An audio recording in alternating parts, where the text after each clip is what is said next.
Hey, what's happening everyone? Just going to run you through some training from a couple days ago. Basically, these two training sessions you're going to see are like the full training session. So 99% of the work that I had done, minus warm-up sets and that kind of stuff. But you'll see all the working sets for the main movements and all that jazz. And, a lot of videos that you'll see on other fitness channels just kind of show you the heaviest lifts, or like the nicest lifts or the prettiest lifts, but that's really not what I'm about. And I'm going to show you all the work that I was doing on these training sessions, and I'll talk to you about why. So many of you know that I'm a huge fan of the slingshot, so I've got a day right now where I'm doing a lot of slingshot work, and it's not all just overload work in terms of, lifting more weight than I can lift without a slingshot. I'm a big fan of using the slingshot just to get extra volume in at weights I can already handle raw. So I can bench, 335, that's not a problem, but getting it for 3, that is a problem. Or, 295 here, I can bench 295 raw with absolutely no problem. I think I've done it for like maybe 8 or 10 before, and when I was really strong and peaked for a meet. But here I am getting some work in with the slingshot, just some extra work, So I'll show you guys the future powerlifting right now. It's the full assistance gain spot. Check this shit out. Yep, just amazing, right? In pure disbelief, that's going to be the future. So, got my exoskeleton suit on order. Can't wait for it to come this way. It's all the way from Norway. Figure those guys know what to do with the robots. So, trusting those Viking dudes with their Viking robots. But yeah, this is slingshot work. Huge fan of slingshot work. Let's get back to the task at hand and talk about what's going on inside the home gym.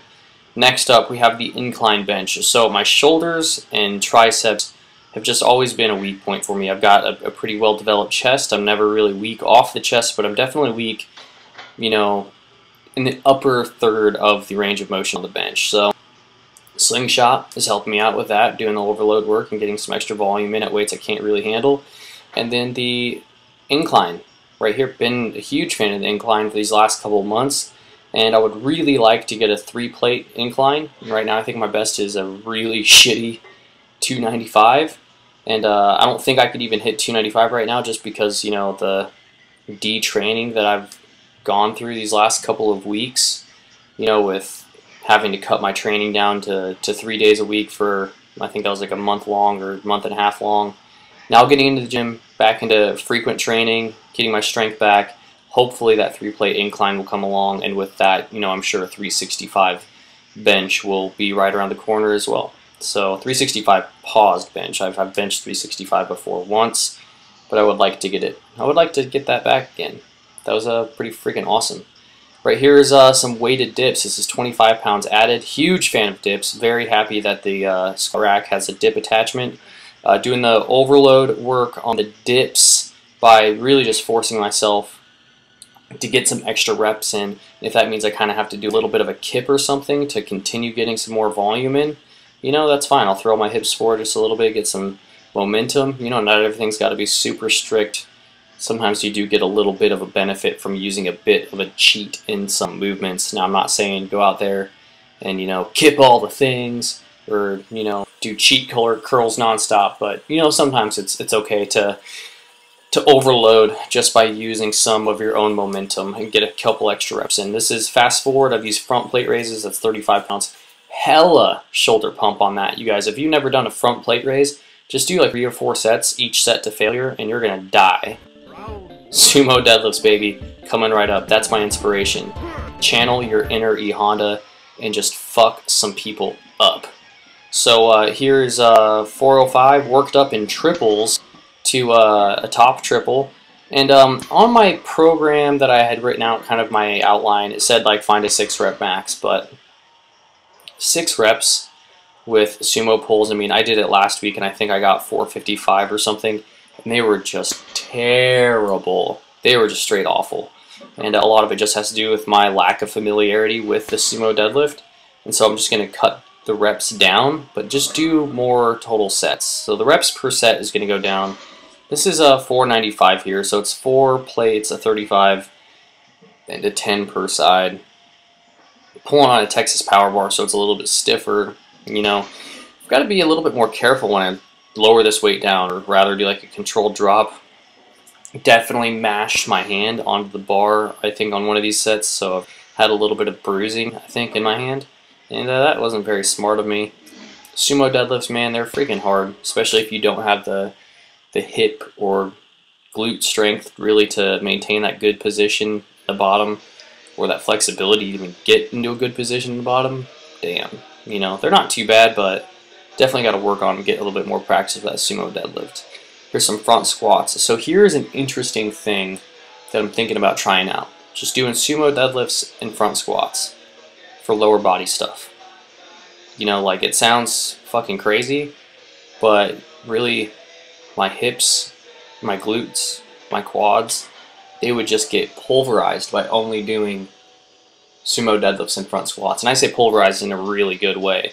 So I don't know, it's like sometimes if you just prioritize your accessory lift that can have a big carryover to you, then, you know, maybe you'll make a whole lot of progress. I'm all about self-experimentation and trying new things out with my own training, you know. So part of me just wants to say fuck it and only do sumo deadlifts and only do front squats for lower body work and see what the hell happens. And if I get weaker, then, you know, that sucks. The experiment didn't go as planned. But, hey, at least I'm trying something new. I'm trying something different. And really, getting my front squat stronger, can't talk right now.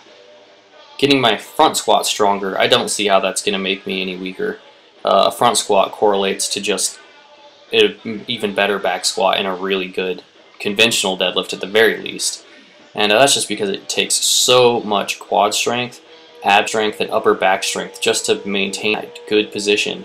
You know, that good, solid, upright position, fighting to stay tight, keeping those elbows high, especially someone like me who truly has a shit front rack position. So if you guys suck at the front squat, you haven't done it before or anything like that, I recommend that you start doing front squats.